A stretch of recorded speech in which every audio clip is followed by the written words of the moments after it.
right, why don't we get started? My name is Laurie Cadigan. I am the owner of Barrett, Sotheby's International Realty, headquartered in Concord, but we have 7 locations in and around the Concord, Lexington area. We have been in business for a very long time in the region. I purchased the company in 2007, so I've been the owner for quite some time. One of the reasons that we started these sessions was because people find that the process of putting their home on the market can be very daunting. John, my husband, and I moved from the Concord area several years ago to a condominium in Boston. We downsized, which is next week's seminar. But we found that, people are always concerned about how much do I need to do? What is the home process, selling process like now?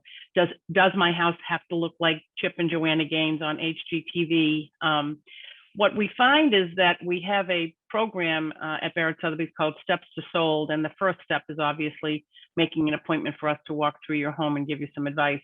But I will tell you that we have found that people we save folks an awful lot of expense and time and effort because many times you don't need to do all that much to get your home prepared for the market. So I've invited Lisa Skripps today from Linens and Lanterns. She happens to be a fabulous decorator. She's my personal decorator, and she's going to give you some tips on, things that can and need to be done, and just an overview of how we approach the home selling process once you've decided to put your home on the market.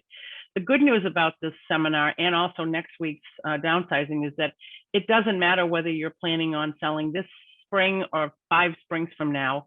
It's always a good idea to be prepared if a move is in your future. So there is no pressure on our part. We're just here to help and share some resources, which we love to do. We're experts in the region and would love to be able to help you. And as I said, we'll answer some questions after the presentations are over. So I'm going to share my screen. I want to make sure that everybody can see that. Give me just a moment to pull up my presentation.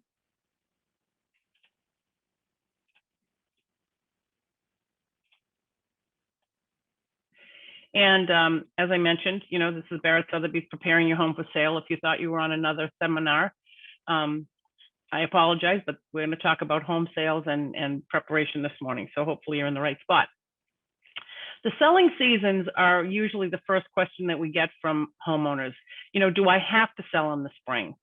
I will tell you that about 60% of our sales happen from January through June, but 40% happen from July through December. The reason for that spring market seems always to be that families want to get into their homes, or individuals want to get into their homes before the summer vacation season. Given the pandemic, we're seeing a lot of different buying behaviors this year, and I'll talk a little bit about that. So it may not be that huge rush for spring. Children are, students are homeschooling through virtual elements, and so it's not such a major plan, but there is that seasonality in New England because homes look better in the spring in New England. The snow's gone and your flowers are blooming and the grass is green. So it's always a great time for people to get out and take a look. Although there's more inventory in spring, there's also more competition for you in the spring. So sometimes you may find that you indeed get a better price in the fall because you are competing so heavily with the spring, your fellow neighbors who have also decided to sell in the spring. I have to tell you, this year, that's not the case.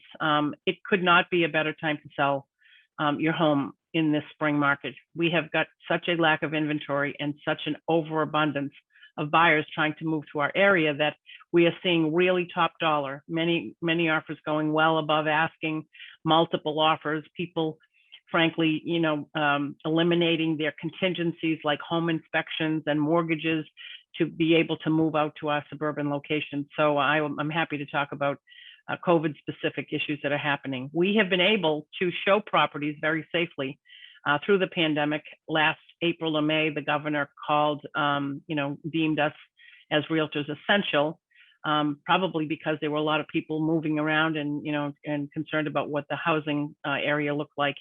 And we are wearing masks. We open all the doors. We make sure that that showings are staggered so that there are not abundance of people through the traditional public open house. So we've done a really good job at all of that and have been very successful at selling many, many properties. We also do a really good job at showing the properties virtually. My agents have walked their buyers through with FaceTime on their phone. We own our own Matterport 3D equipment so that we can do a 3D walkthrough of your properties and post that online so that people get a feel for exactly what the house looks like, even without being over the threshold.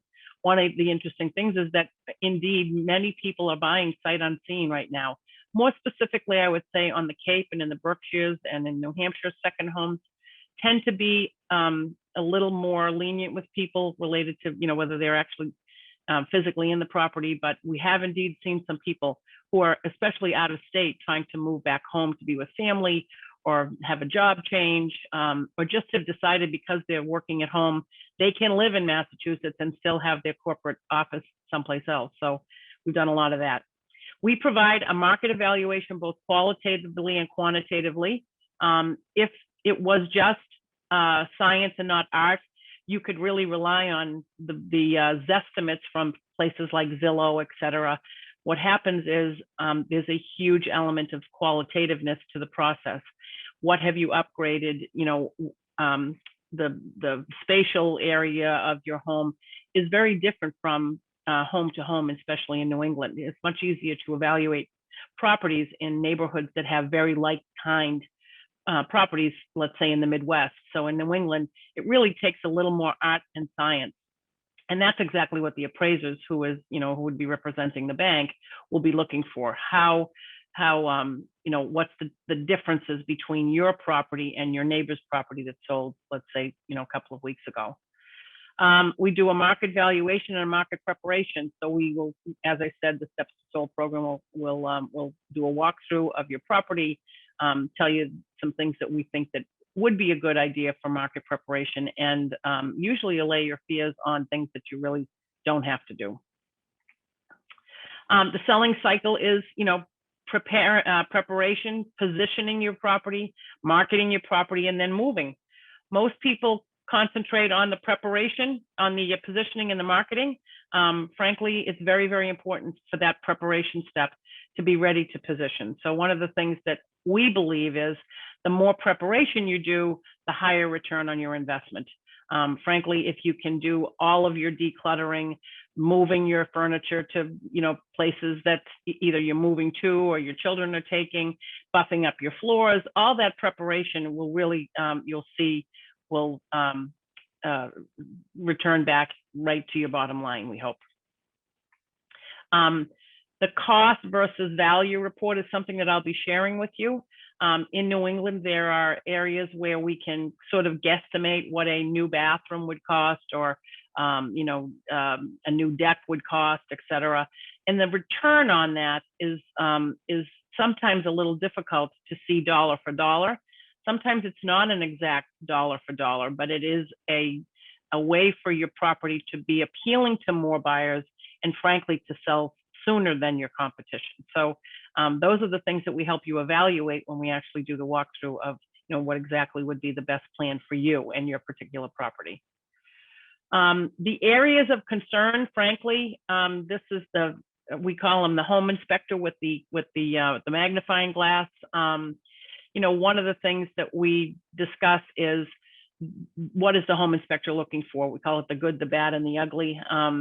They are representing the buyer. They are not representing you.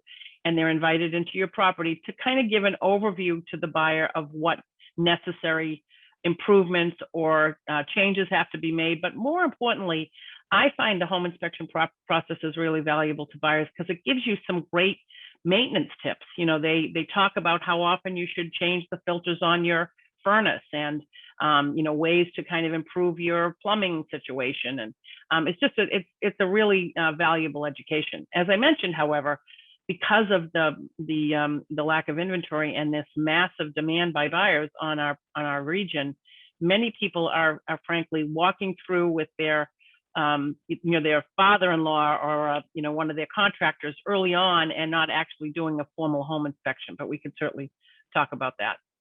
The critical items that obviously you need to be aware of, and also, things that we would recommend be addressed, absolutely. Any roofing issues or siding issues. If you know that the chimney needs to be repointing, or maybe just the chimney needs to be cleaned, you use it regularly and you haven't done a real good sweep. Any water issues in the basement, or, there'll be times when we will walk through a property and we'll look up at the ceiling and we'll see a stain, and the homeowner will say to us, "Oh, that's 10 years old." Well, that translates to the buyer as a concern, because one of the things that you want to do is to make sure that if there have been things that you've improved, you want to make sure that they're done and corrected fully, so that they don't cause unnecessary concern for the buyer. So obviously roofing issues and water issues, mostly in the basement in New England, but it can be other areas. You just want to pay attention to those. The systems are something that a home inspector and a buyer will be very concerned about, and the father-in-law of the buyer. The heating system should be serviced regularly. They love to see those yellow tags hanging off with the furnace or the boiler has been serviced in the past year or so. If it has, it might be a good time, for lots of reasons, for you to give a call to your heating and air conditioning contractor and have them come in and do a servicing. And for your own benefit, energy wise and efficiently, but also for the possibility of a buyer. Air conditioning compressors need to be working properly. Appliances, the home inspector doesn't always turn on the dishwasher, and one of the problems they have is that they're always afraid of breaking something when they're there. So they're very, very cautious about, making sure that your home is left intact. But if you know that it takes you to kick the dishwasher door to get it closed, might be time to kind of address that, or maybe replace the dishwasher to make sure that everything is up to speed. Septic system, we could have another 2-hour conversation on. Most of the time, our properties are on septic in many of our regions. If you're on town sewer, you're in a good spot, because that means that in many cases the buyer can improve the property, or not be overly concerned about those systems. The septic system needs to be certified under the Title V regulations of the state of Massachusetts.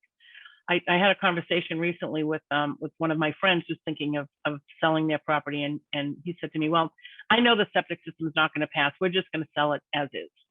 And my concern to them was, that's unfortunate, because although you can sell it and that responsibility falls to the new buyer for 2 years, mortgage companies will not allow you to buy a home, or they won't finance a home that doesn't have a Title V certified system. Doesn't mean that the toilet flushes and it's working. It means that it's related to the groundwater and what's happening related to leaching fields and et cetera with the septic system. So my suggestion is that if you're indeed thinking of selling in the next couple of years, give a call to your septic company, have them pump and certify the system. If you pump every year, that certification is good for 3 years. If you don't pump, you pump every other year, that septic certification would be good for 2 years. So if you had the system certified on the 1st of April, 2 years from now you could sell the property without having to redo that certification by 2023 of February 27th. We have a list of tried and true vendors that we use regularly. They love to work with us because we have great clients, but also we obviously give them quite a bit of referral business. And so at the end of the seminar, I will send you my contact information, Lisa Skripps' contact information, and a great list of some of these tried and true vendors that you can chat with. If you mention that you've been on a Barrett Sotheby's seminar, that you're working with a Barrett Sotheby's agent, they're more inclined to answer your call a little sooner than the average. So that's those are the systems that you need to be concerned about. Curb appeal is a huge issue. I don't think Lisa's going to touch on this, but she will touch on some other areas. But landscaping. One of the concerns that the new buyer has is that although you put in miles and miles of perennials and beautiful fruit trees, and they get a little concerned about the cost of maintaining all of that. So limiting your landscaping, making it look like it's beautiful but easy to maintain is a very, very important thing. Should be well maintained and uncomplicated. First impressions, the front door. Obviously, the blue door on the right looks a whole lot better than the white door on the center of the screen. It takes very little to kind of spiff up the entrance of your property. You don't need to add shutters and what have you, but sometimes just a fresh coat of paint, maybe a new, doorknob handset, doormats, maybe a brass kick plate. Any of those things can make a real impression. The very first impression of the property is more important than you can imagine. Once the buyer walks through, they start to get very concerned if they see, maintenance areas that have been neglected, because then they're concerned about what they don't see that has really been neglected. So we always recommend a nice coat of paint and a fresh plan. Clean windows, believe it or not, it's an area that I remember my mother and I used to do every spring: pull off the screens, clean the windows. Basements don't necessarily have to be, I will say, decluttered, but they need to be organized. Someone needs to be able to get to the systems. You need to be able to find your way to the furnace, the hot water heater, your electrical boxes, etc. Garages, people are expecting you to store things, but the best plan is to try to declutter some of those areas, just to make sure that the buyer can indeed walk through those areas. Minor changes that we recommend sometimes, any personalization that has been done in the property, if you can try to edit that out and minimize it, it's really a good plan. Lisa will go into detail about some of those areas, but for instance, this was a very simple bathroom. The top area had a very colorful shower curtain. The tile was very designer plan. What happened was we just swapped out the shower curtain. We painted the walls and put in a very neutral floor. And before you know it, it becomes a very neutral area where buyers can sort of feel that they could move in. Kitchen, same thing. Unfortunately, and I'll share with you a couple of my areas. If you take a look at the top plan, this is exactly the same room as the bottom photo. Really, the only thing that happened was we changed out some of the furniture, and what made the floor plan easy to walk into. You don't want people to be able to, you want people to be able to have a good traffic flow through all of these properties. We say the way you live in a home and the way you sell a home are two different things. I can remember that John and I spiffed up our property quite a bit, and before you know it, he said to me, "What? I don't know why we're selling. This place looks terrific." Because it was now, in a different plan, in a different space, and it was very easy for people to walk through and get a feel for it. This particular family room, same furniture. The red walls were absolutely beautiful for the homeowner, but unfortunately, we're probably going to turn off some of the buyers with that, very strong design statement. So we once again neutralized the walls. We neutralized the rug. We took down the draperies. One of the things that we regularly recommend now is to remove all of those very heavy valances and swags and what have you, because the new homeowner wants to see sunlight and wants to visualize their belongings, and also wants to see things that are fairly neutral. So that's that plan. This is another simple situation. They painted the fireplace. They switched out that very ornate chandelier, kept the same carpet and furniture, and like I said, very, very minor changes. Did a little bit of staging. This was my beautiful kitchen many years ago, obviously during the holidays, but I took great pains in selecting that wallpaper and the fabrics and the furnishings, and I had my realtors through when John and I were about to sell, and I didn't break down in tears, but I was pretty close when they said to me, all of that has to go, because it was very stylized. It looked incredibly custom to my taste. So what we obviously did was we took the wallpaper down. We painted the walls a very neutral color. That bureau on the right, it was repurposed from my son's room. One of the things that we recommend you do is to try to minimize the furniture in your homes. We actually rented those chairs and changed out all those brass fixtures to just some, simple drum fixtures. It looked more neutral and obviously more inviting to today's buyers to sort of visualize their plan. We have a program called White Glove, and it has many features, but one of the best features is that you may be looking at this and saying, oh my goodness, that means I have to, I'm going to have to fund the wallpaper and maybe redo some, your flooring, et cetera. One of the great things about this is that you can refresh, renovate, and stage, and then pay at closing. So as opposed to you tapping into your own savings account or your equity loan, one of the things that we have as a service is to provide you an unforgettable experience for your buyer, elevating your home's value. Obviously, any staging that you do would provide that, and then experience the highest potential with the highest rate of return. But once again, pay at closing, which is a great plan, and we're happy to talk about that at any time. Lisa, I am going to stop sharing my screen. Oh, I'm sorry. This is more of our White Glove pre-sale preparation services with no cash out of pocket. I'm going to introduce Lisa from Linen and Lantern. Lisa talks about inspiration, creativity, and living beautifully. She's going to give you some tips about the staging area, and we, as I said, we're happy to take questions after both of us are finished. So I have stopped sharing, and you can start sharing.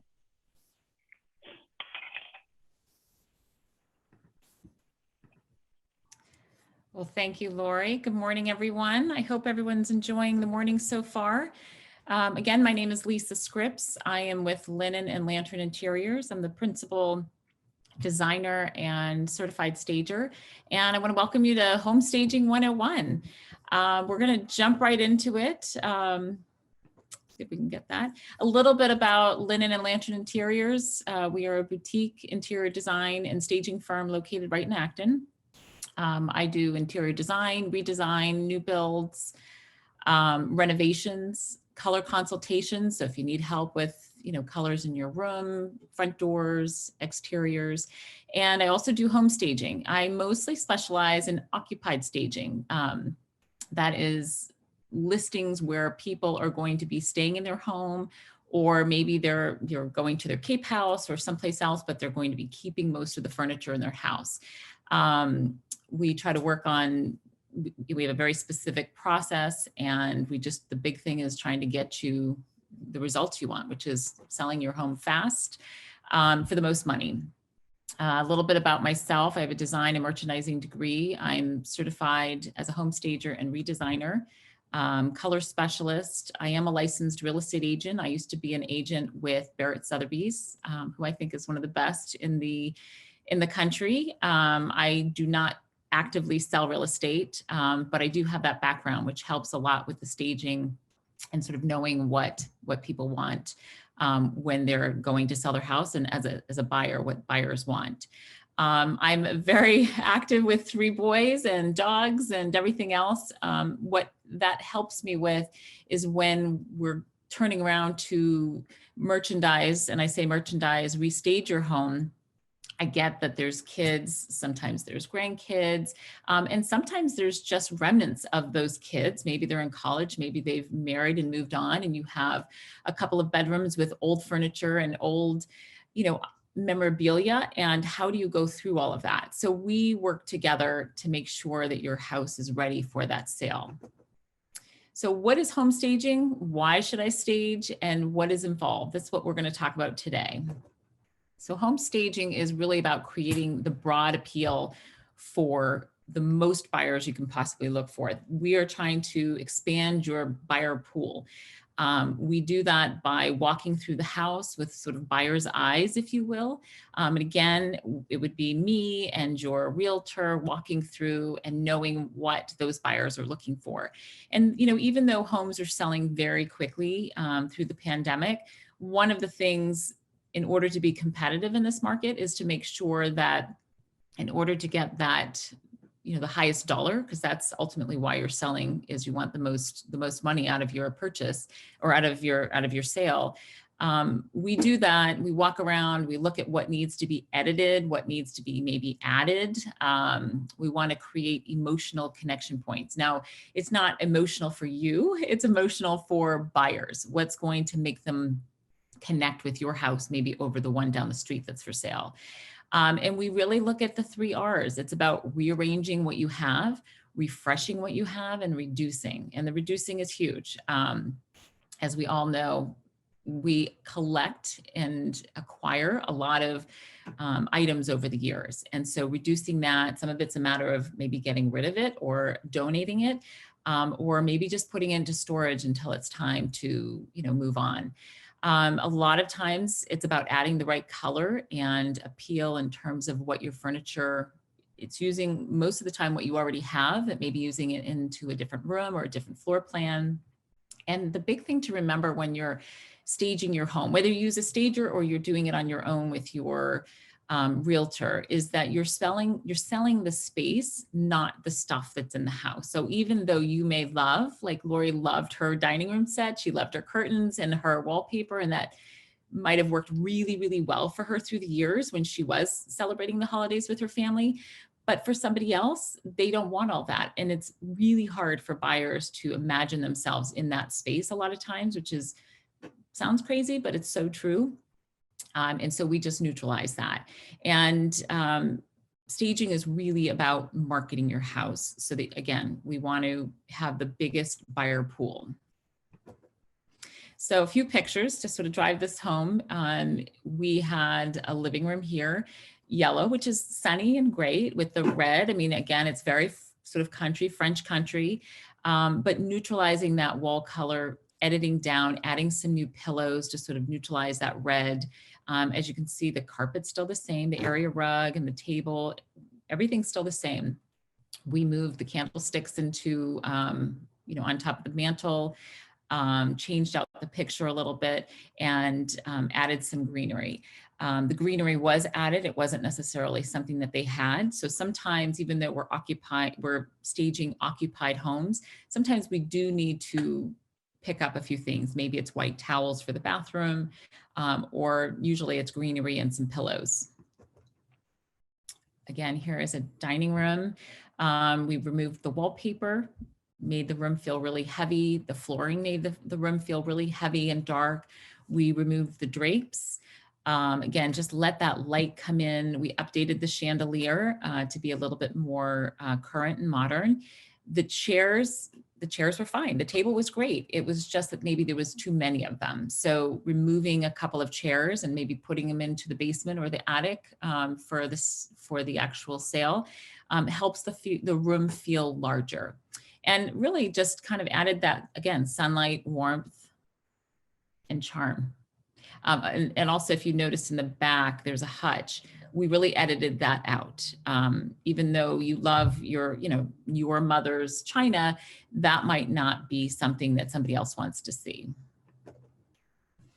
The left is the way we sometimes live. Sometimes we move into a house and the bedroom is the last thing to be decorated, or in this case, staged. And so, maybe that art's been sitting there for 5 years, or maybe you bought it a year ago and you just never got around to it. But it's hanging the art, even though it seems counterintuitive, you're going to be moving, it's hanging the art. It's finished the shades. They had one of the shades up, but they didn't have the other shades. And so everything was sort of mismatched. And again, adding a plant, making the bed, maybe putting on a throw that was something that was in the closet, and creating those emotional connection points. It's just an extra step. So that tray with maybe, a teacup on the side with maybe a little flower on it, just makes people think, wow, this is nice and warm and makes me want to live in here. And another thing is the laundry off the floor. Life is busy, especially during COVID times. I think with kids home, or us all working from our homes, sort of removing some of that and putting the laundry in the laundry room, putting it away in the drawers, that's going to work really well for your sale as well. So why should I stage my home? Well, the big thing, as Laurie said, is you only have one chance to make a first impression. And it doesn't matter if somebody's actually physically going into your home or if they're looking at it online. The pictures say 1,000 words, and especially online, you can't change that, right? That picture will stay in their mind forever. So as sellers, you have control over two factors: price and appearance and condition of the home. If you get nothing out of this, those are the two most important things, that sellers have control over two factors: price and appearance and condition of home. And the other part of it is staging is less expensive than that first price reduction. And in this market, yes, maybe you're getting multiple offers, but you're really wanting to make that connection. And so the more your house is prepped for sale, the more people are going to want to purchase your home over, again, the other home.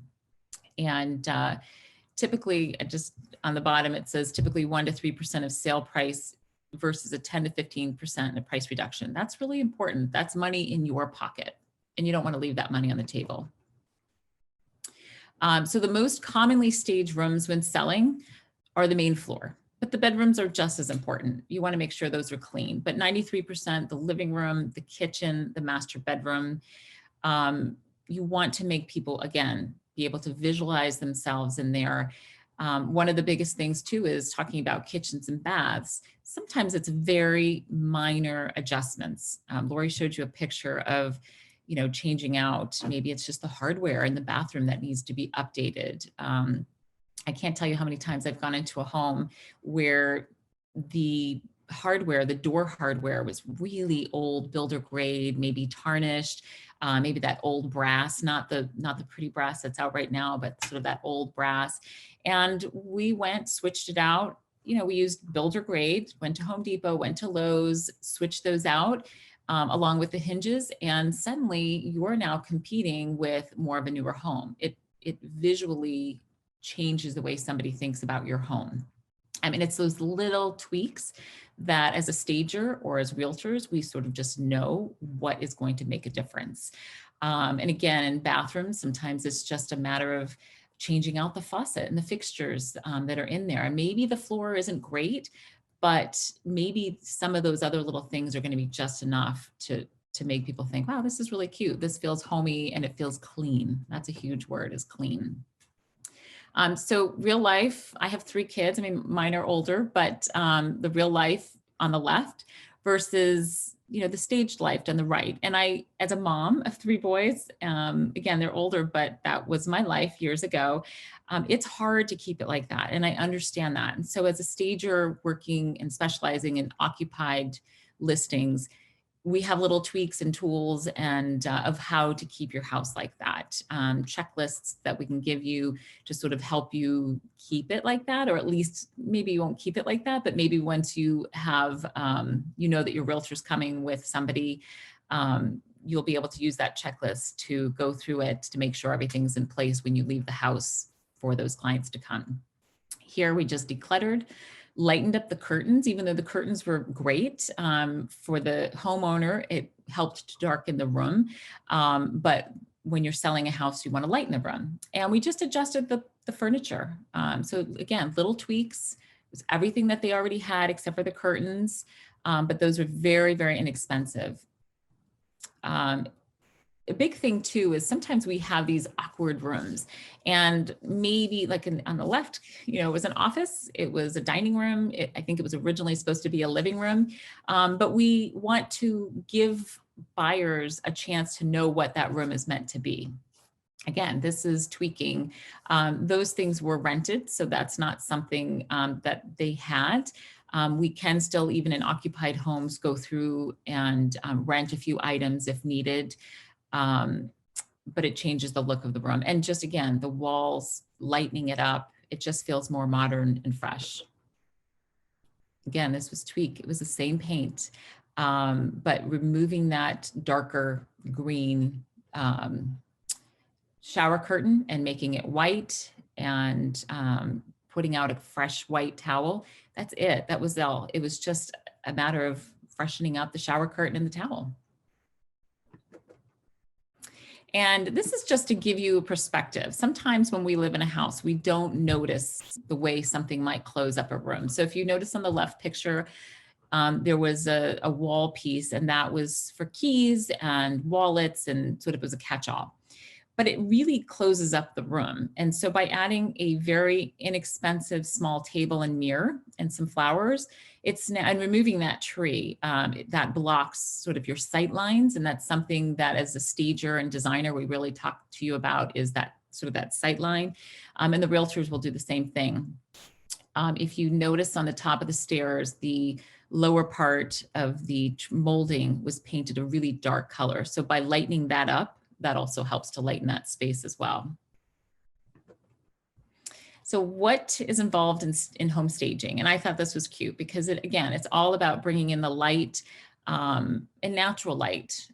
Lighting is one of the most important things as a designer that I work with my clients, because nobody wants to live in a dark home and nobody wants to buy a dark home, especially when we're spending so much time in our homes.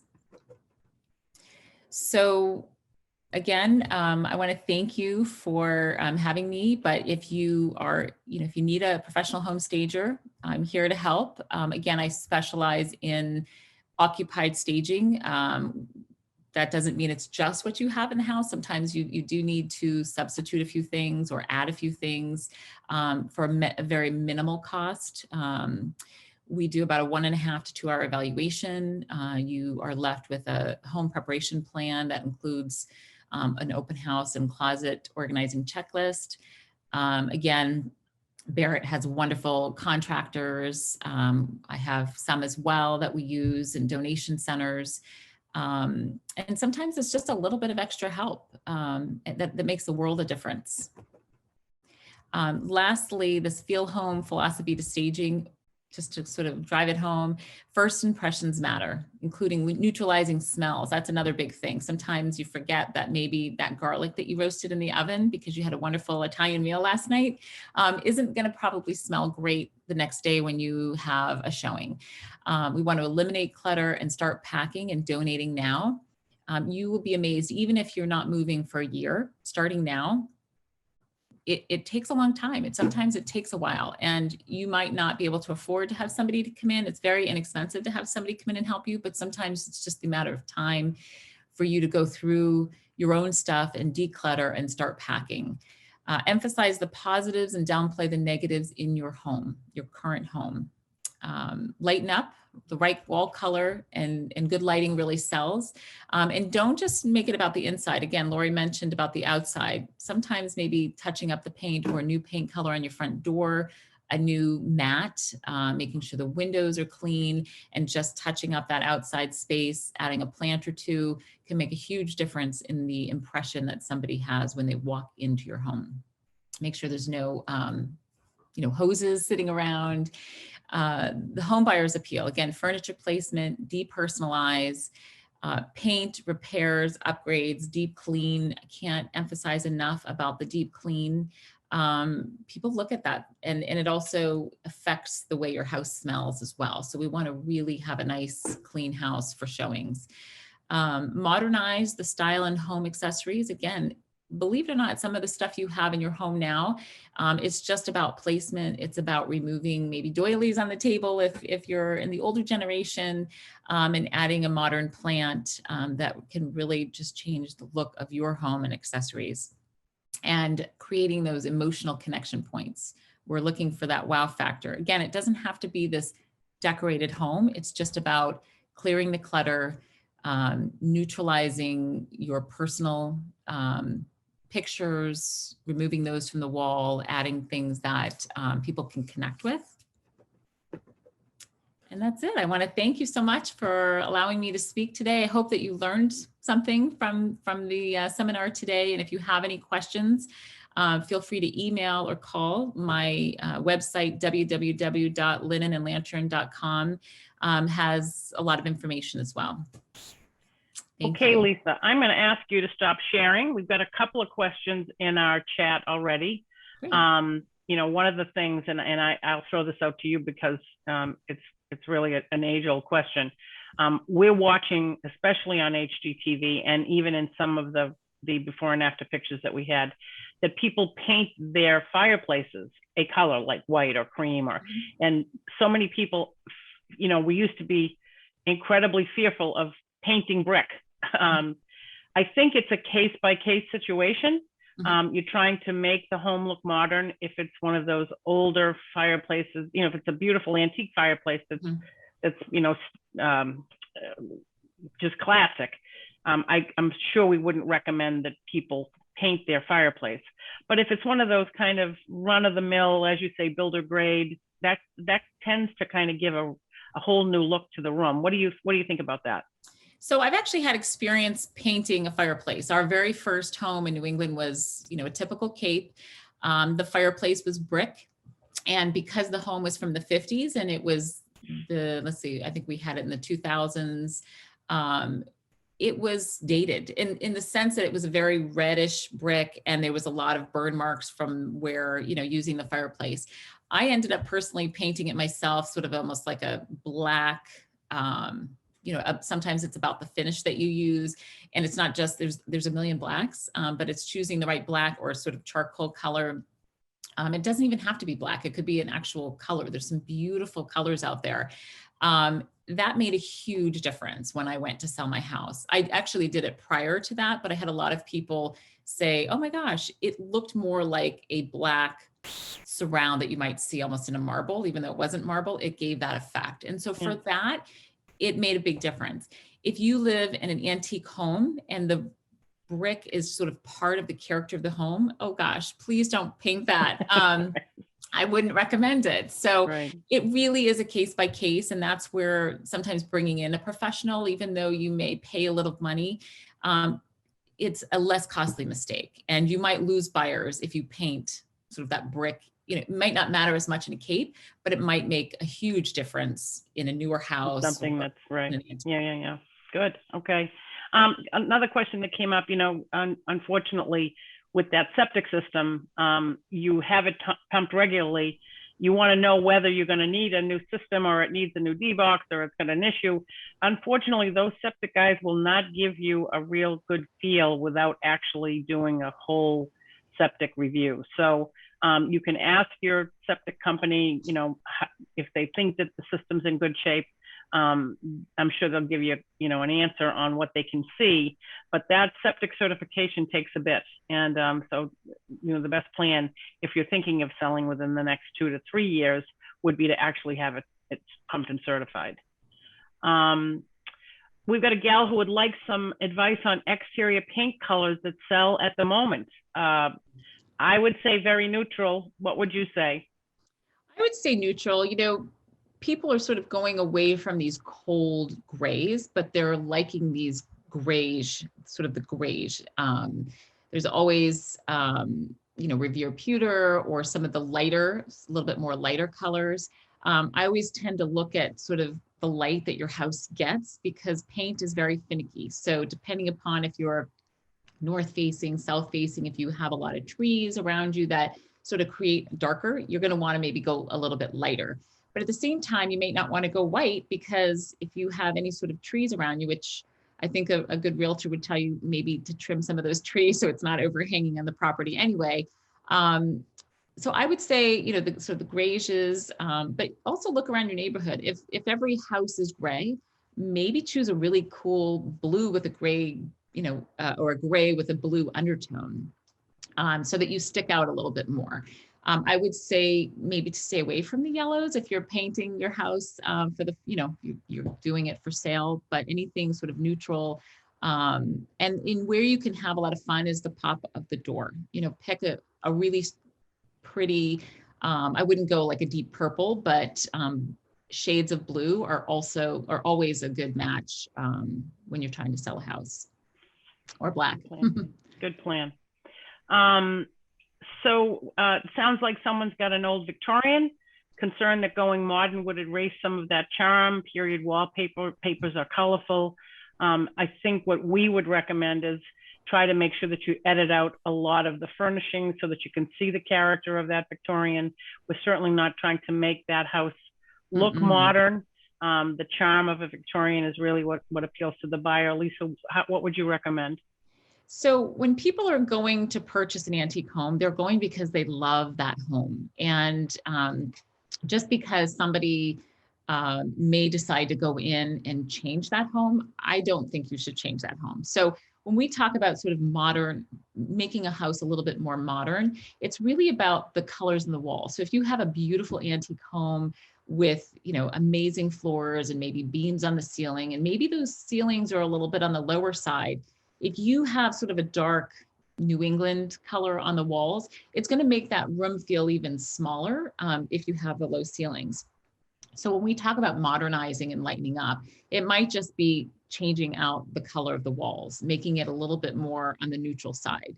But I would not, I mean, unless your floors are just in awful shape, maybe refinishing them. But to be honest with you, even with the sale of a house, of an antique, it just depends on a case by case. But I feel like unless you have, like, let's say fixtures in your kitchen and bath, again, those are things that you can sort of use to update if they're not period to the house, and that's sort of all part of the charm. But you can find things, again, not very expensive. You know, for resale, I always feel like you can go to Home Depot and Lowe's. It's just you want to have the eye to make sure you're picking something that's going to appeal to the most people and also goes with the style of your home. I hope that helped. Absolutely. When you're clearing kitchen countertops, so you're back to what that HGTV kitchen needs to look like. What are you going to do with your coffee maker and your toaster and the blender that my husband's got on the, you know, we hope that staging the property, especially today, properties are not staying on the market very long. Mm-hmm. We suggest that you get your property prepared, which is why we've titled this session, Preparing Your Home for Sale. And then, you know, give us a few days to do a good amount of showings. If it doesn't sell quickly, you certainly can bring your things out when you're using them, and you will always get notice of showings. You know, it's not like we're going to call you in the middle of your breakfast and say, you've got to get out. So, you know, you have your breakfast, you use your appliances, maybe find a spot that you could put them in a cupboard for showings. And then, you know, we usually give at least, you know, several hours, if not sometimes 24 hours to show your property. So hopefully you'll be able to live around all of that. As Lisa said, you know, there are staging companies that work on new construction. You know, they bring in furniture, they bring in draperies. You know, Lisa's an expert at helping you figure out where to put your things and your belongings while you're still living in the property. Paul is asking best interior paint colors that people are looking for. I will tell you, we have, as the Realtor, you know, organization, a list of Benjamin Moore and Sherwin-Williams colors that we recommend. I'm sure Lisa does too. I am happy to send those out to you as part of this this follow-on email. Many of them, as Lisa mentioned, are grayish. They are not really gray, not really beige. They're kind of that. Actually, they're a little like the background that Lisa's got in her workroom. You know, they're neutral. They don't have to be that dark, but there's a lot of them that are very, very neutral, and I'm happy to share those. Lisa, you have any off the top of your head you could share? Well, one thing I would say too is it depends sometimes on what kind of house you're selling. So if you have orangey oak floors, then maybe a color on the wall, you have to take into consideration that undertone. Or if there's, maybe you have an old tile that has almost like a pink undertone, which it's still out there, especially in New England, you're going to want to think twice about what color you put on the wall, because the undertone that you have in the paint in the wall will either make or break the floor. And sometimes, like I had mentioned, it's about sort of toning down what you have and emphasizing the positive. So if maybe the floor in the bathroom is not the most beautiful, if we put the right color paint on the wall, it's going to actually make that floor look not quite so bad, right? And then neutralizing it in other ways. So, you know, I think if you're going for white, you know, Chantilly lace and pale oak is a pretty color that's sort of that very light. Chantilly lace is very white. White dove has a little bit of a yellow undertone. So I'm just kind of telling you some colors depending upon what you have for finishes. A pale oak is sort of, I feel like, the tried and true of real estate because it's very neutral. And then again, it's if you're really having a tough time because of the finishes that you have, again, it's the fixed finishes, it's the flooring, it's the tub in the bathroom. Maybe you have a tub that's kind of yellowed. We're going to want to balance the color in the wall so it doesn't look dirty. There you go. Antique floor throughout the house. Some of it's worn due to foot traffic. It would be costly to refinish all the flooring. What do you recommend? That's a really difficult answer for me to give without actually seeing the property. If the floors really look worn, our recommendation is that you try to refinish them. If we can add some area carpets or what have you, so it's not as glaring when you walk in the house, you know, the first thing that you see. The other thing is that many times realtors will recommend that you get an estimate for that work so that you have it prepared for the buyer. You know, I'm not going to move all my furniture out and go through the process of, you know, refinishing the floors. But we have taken into account that the floors need to be refinished. It's reflected in the price.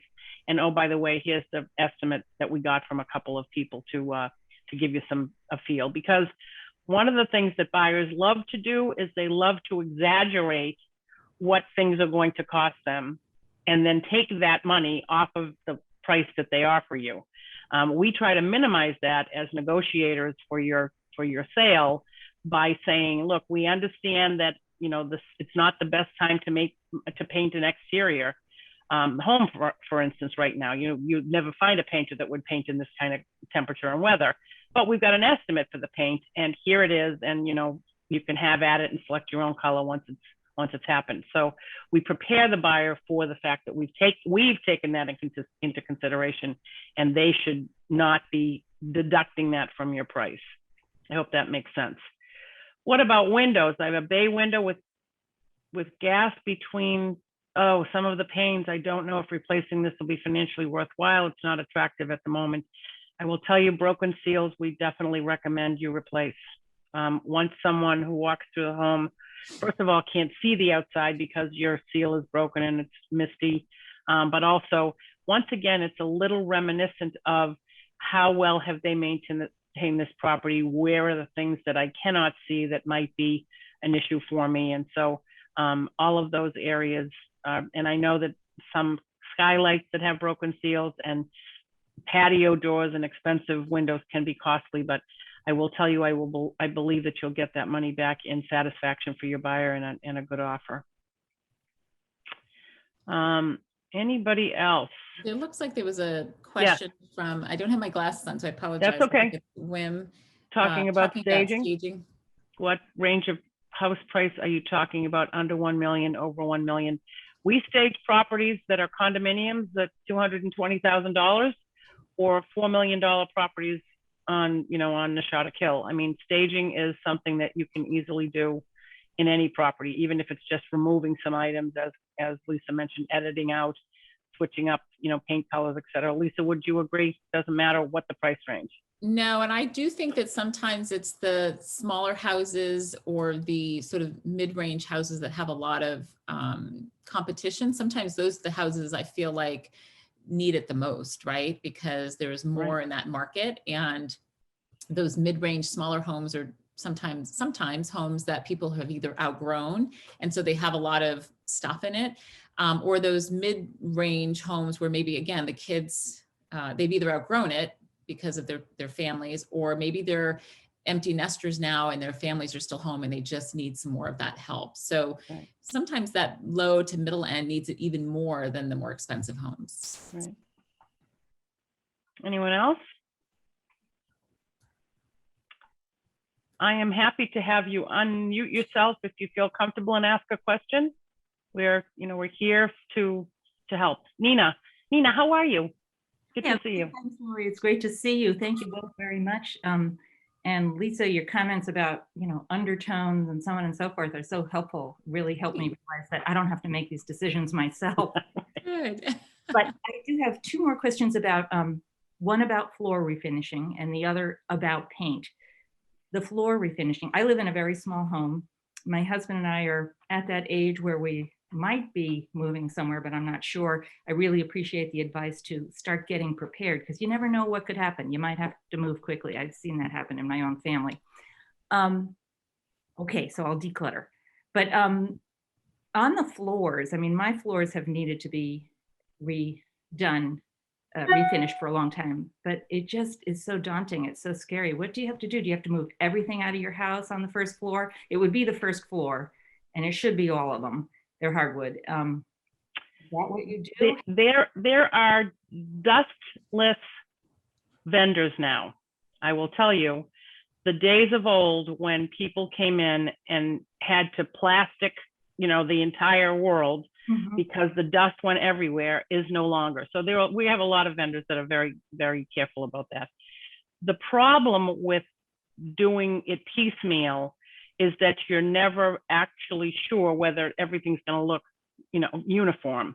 The other issue is that it's more expensive for the vendor to do a room, move your furniture, come back. So for cost effects and also for aesthetics, unfortunately, clearing out of the space is a good plan. We have a lot of movers that will pack you up for a few days, and so that the vendor can come in and actually the floor finisher can take care of the flooring. Okay, so that's good. It's good to have that confirmation. It's what you got to do, and definitely there is one fell swoop is the way to go. Similar to a beautiful color on the walls, newly refinished floors sell homes. There's something about, first of all, the look of them, and also people feel like, wow, this house has been maintained. This is a great property for me. It's just a comfort level, as Lisa said, that emotional connection, especially the hardwood floors. Thank you so much. And can I ask my second question real quick on the paint? And by the way, the other reason I know people want to see those finished floors is they don't want to do it themselves. Oh, absolutely. So absolutely. The paint. My house, the rooms are painted in coordinated colors. It was done by a designer a number of years ago. It needs repainting. I love the color scheme, but it's not neutral. And what do you think about if I just go ahead and paint it the same way it is? And then is it feasible to say, when it's time to sell, just go through and paint the whole thing, some kind of eggshell? Does that make sense? I mean, if I did that now, not knowing when I'm going to move, it just seems like it would change everything. Seems like it's expensive. Yeah. Lisa, what would you say? I love color. You saw my kitchen. But I have to tell you, once we actually neutralized, my friends, my family, my husband did say, wow, this looks fabulous. Maybe bring the color in things that are going to be moving with you. What do you say, Lisa? I think does the house need to be painted this year? Have you just really noticed that is it something that if you're thinking about moving in a year or two, my advice is that if you think you're going to move within 2 years, whatever colors you paint, just paint once, because paint generally, especially if it's just you and your husband in the home and maybe there's not dogs and kids, and it can last multiple years. It can generally up to maybe 5 years, depending upon how gentle you are with your home. Maybe with families and pets and all that, it's more like 3 years. But I would say if you think within 2 to 3 years, if it's just you and your husband, neutralize. So you only have to paint once, and then maybe it's just a matter of touching up. And I see you have lovely colors in the wall. And for you, it's beautiful, but for a buyer, it looks like it's sort of a mauvey purple, and then there's a beautiful shade of blue. It might be a little more jarring and close up the rooms versus having sort of a neutral. And it doesn't have to be white. It can be a shade of white that maybe has a blue undertone if that's what you love. That's just something that feels like it has a touch of color, but still neutral. I agree totally.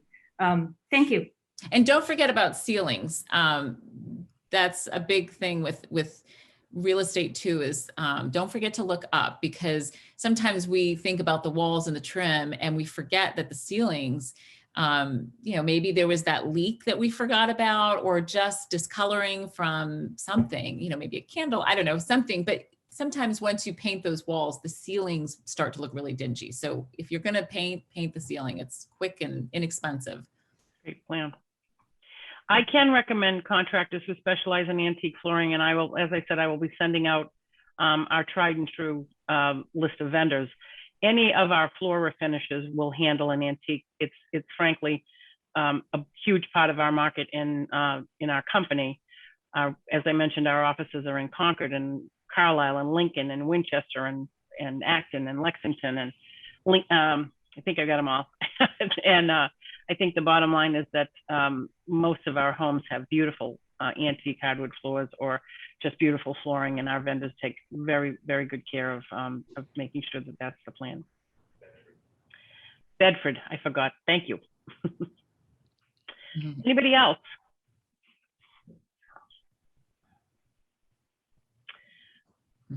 Well, I hope you've had found this very interesting and helpful. As I mentioned, we have one more session. We've done 3 of these, and we've got one more session next Saturday, same time, same link, on downsizing, which will give you some help on what do you do with the stuff. Can you sell it? Can you donate it? I have a gal joining us next week from Northbridge Antiques that's going to talk about what is selling in antique shops.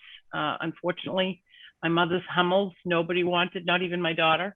So, you know, what do you do with all those belongings? Should you be selling them on Facebook Marketplace or Craigslist, et cetera? And I talk a lot about the differences of home selling now versus home selling 20, 30 years ago. We talk about, do you have to buy before can you buy before you sell? What's the mortgage market looking like? And so we do another, you know, overview of the downsizing element of preparing your home for sale. So hopefully you've had a great time. I really appreciate your being with us this morning. Once again, my name is Laurie Cadigan. I own Barrett Sotheby's International Realty. We're soon to have an office open in Westford. And Lisa has been just a joy to work with. She does offer a consultation. I will make sure that you have her email and contact information if you'd like to reach out.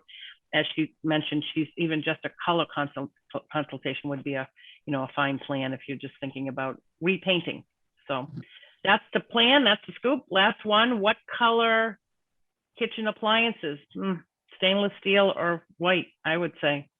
I just walked through Home Depot yesterday, and they now have a Tuscan bronze appliance. I think it was by LS. You know, I mean, I'm sure in some kitchens that's going to look fabulous, but the last thing that you want to do when you're preparing your home for sale is limit your buyer pool. And anytime you select a dedicated color, there are people who love it and there are people who don't love it, which is why we say stay neutral on everything, including appliances. I think we're good to go. Thank you so much. Have a wonderful day. Lisa, thanks again. I'll see you soon.